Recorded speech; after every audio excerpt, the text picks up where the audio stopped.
South Africa, we had an internet problem. We are back. All right, so I'm just so excited to be with you this morning. It is Wednesday, the 11th of June, and we are on day number 1903. All right, 1903. Right, it's actually easier saying it that way. 1903. So let's get right into today's topic. Today I want to deal with the topic entitled, Stay Pure. Stay pure. 1 Timothy 5:22, it says this. Do not lay hands on anybody hastily, nor share in any other person's sins.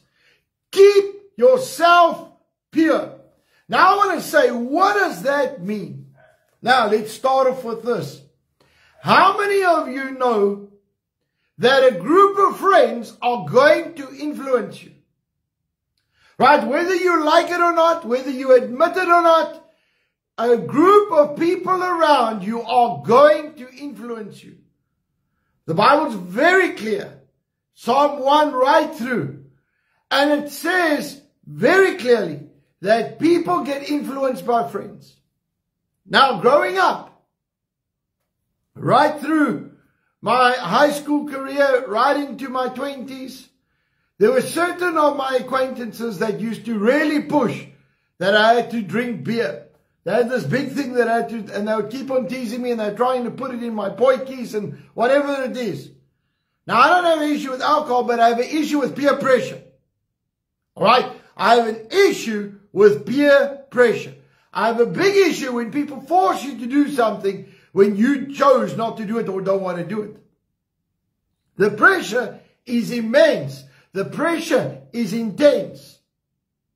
And so what we need to do is this, is work out your own salvation. In other words, it is not for me to sort Janine out or to sort out my children.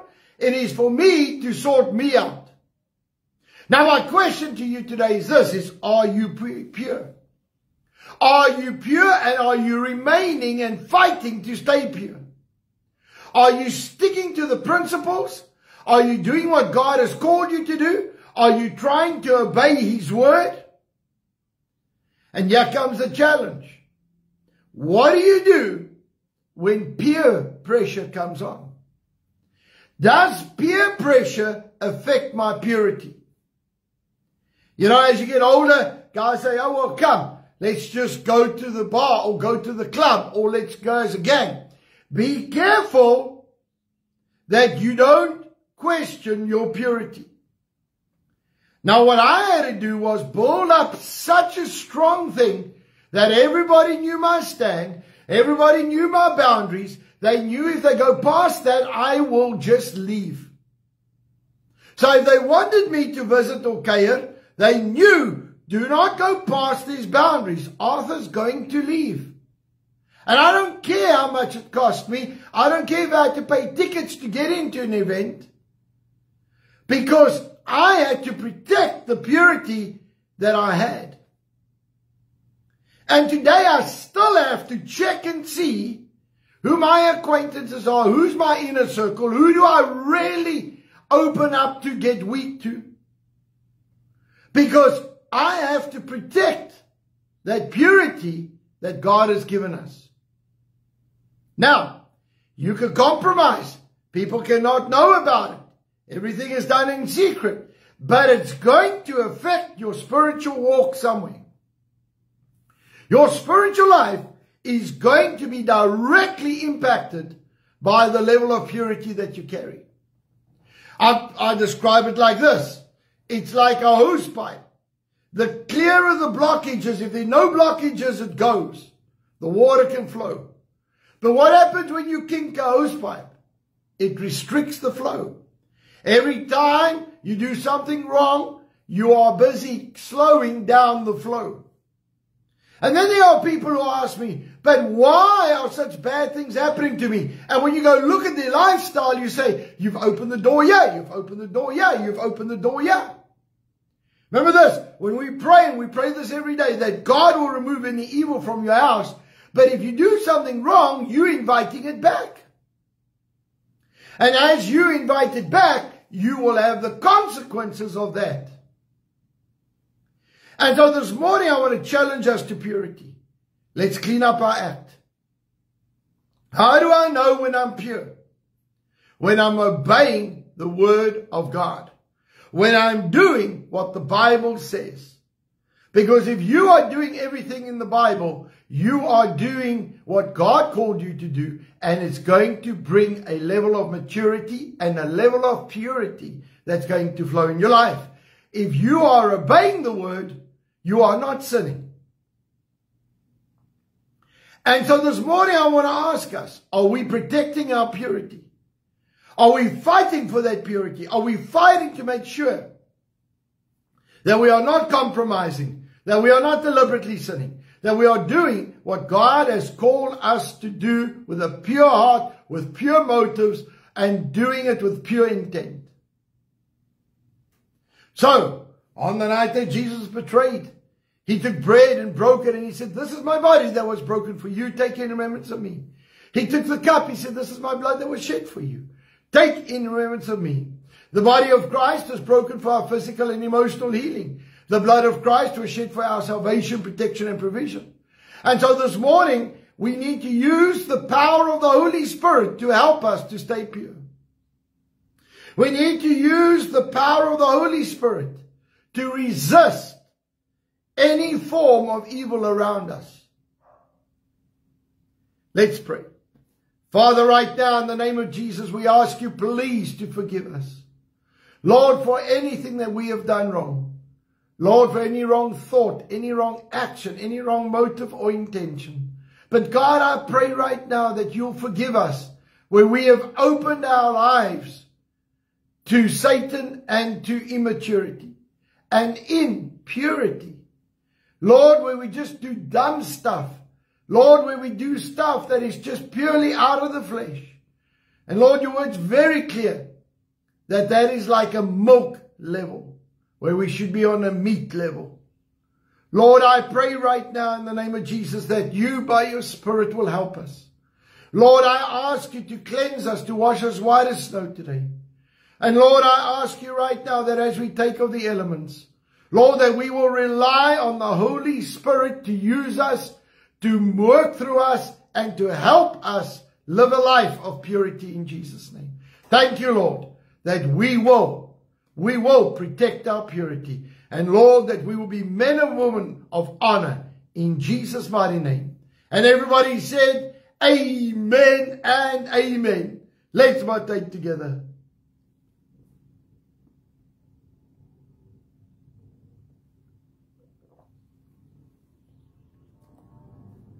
Lord, right now, in the name of Jesus, we release the dunamis power of God over our physical bodies. Lord, I command every single symptom of sickness to go. I thank you, Lord, that we walk in divine health and divine healing is ours. Thank you, Lord, that we walk in total wholeness in the name of Jesus. And everybody said, amen and amen. Well, folks, I want to bless you on this wonderful Wednesday morning. Firstly, I want to say thank you to every single person who was on the feed last night and prayed with us in Jesus' name. I want to say thank you for giving up your time and praying over your area.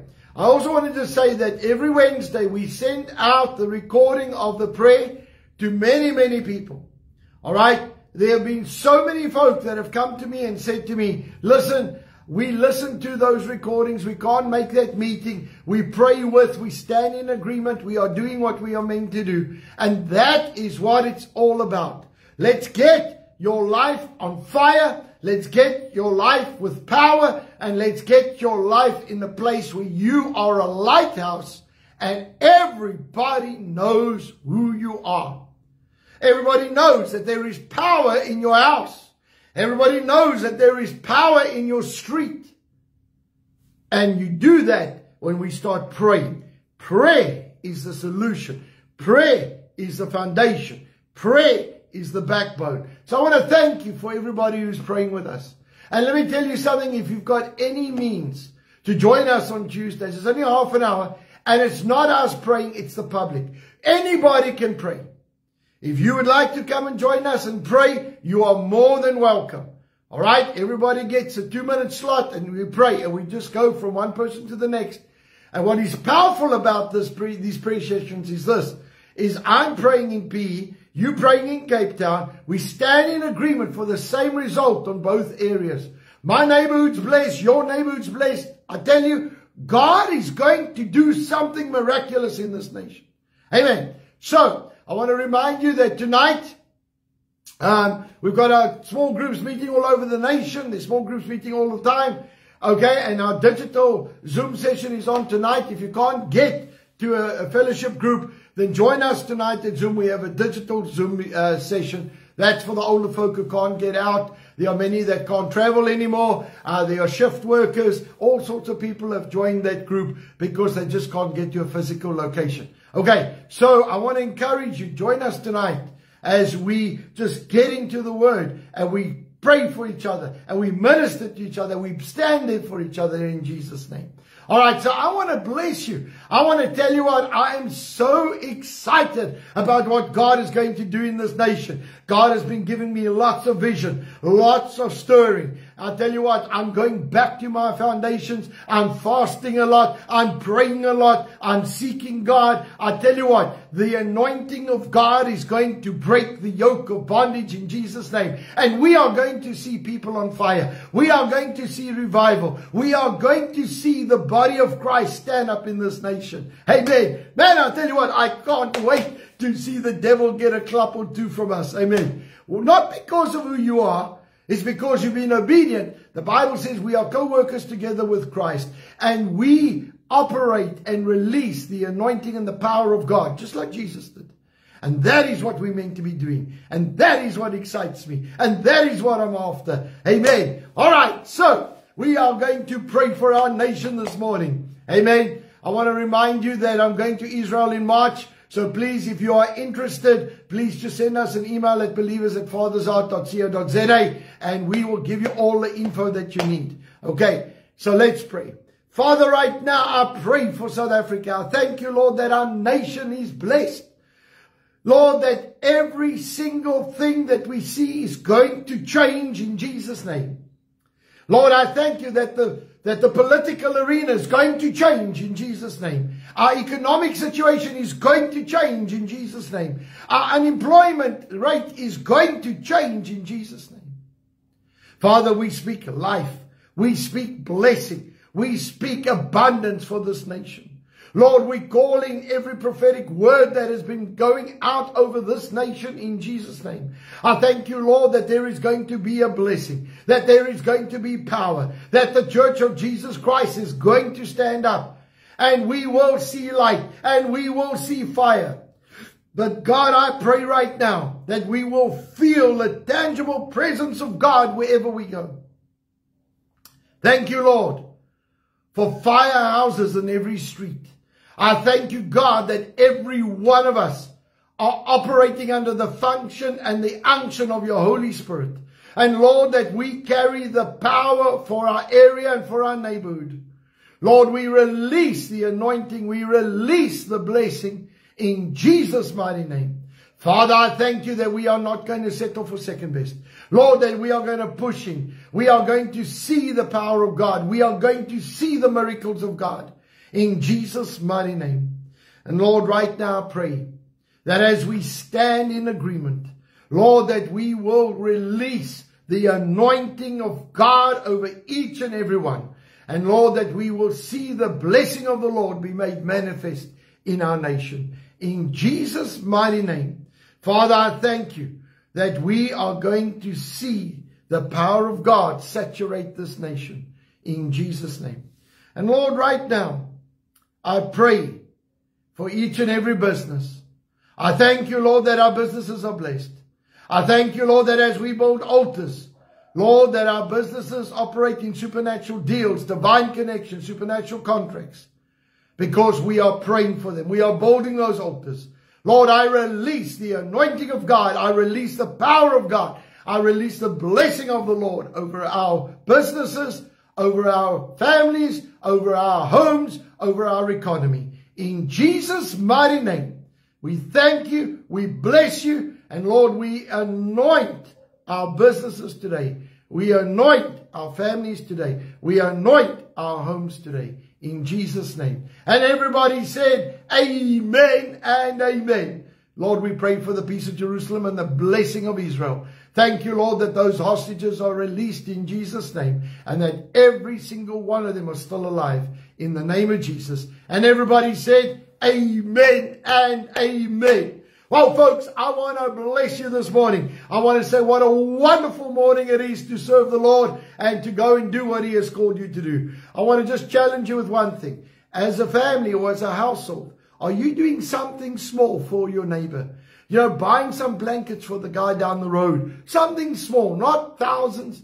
I want to say those that are giving to us and saying help the poor, we are helping the poor. That's on big scale. All right? I mean, I am giving into that personally. I'm making sure that we give to the poor. We help those around. Yes, we are doing that. But still, I still go and buy a few $100 worth of blankets and go and help those, especially in this bitter cold. All right? Just remember this. The goodness of the Lord leads to repentance. Amen. All right. So let's get to our declaration today. Amen. Oh, yes, ek is opgewonde. Right. Vuur en vlam vir die dag, broer. All right, let's go. In the name of Jesus, I declare by faith that I walk in divine favor. I have preferential treatment. I have supernatural increase. I have restoration. I have increased assets. I have great victories. I have recognition. I have prominence. I have petitions granted. I have policies and rules changed. I have battles won that I did not have to fight. All because of the blessing and the favor of God in my life. So saints, go out with might, go out with valor, and be a blessing wherever you go. I love you lots, and I'll see you soon. Bye-bye.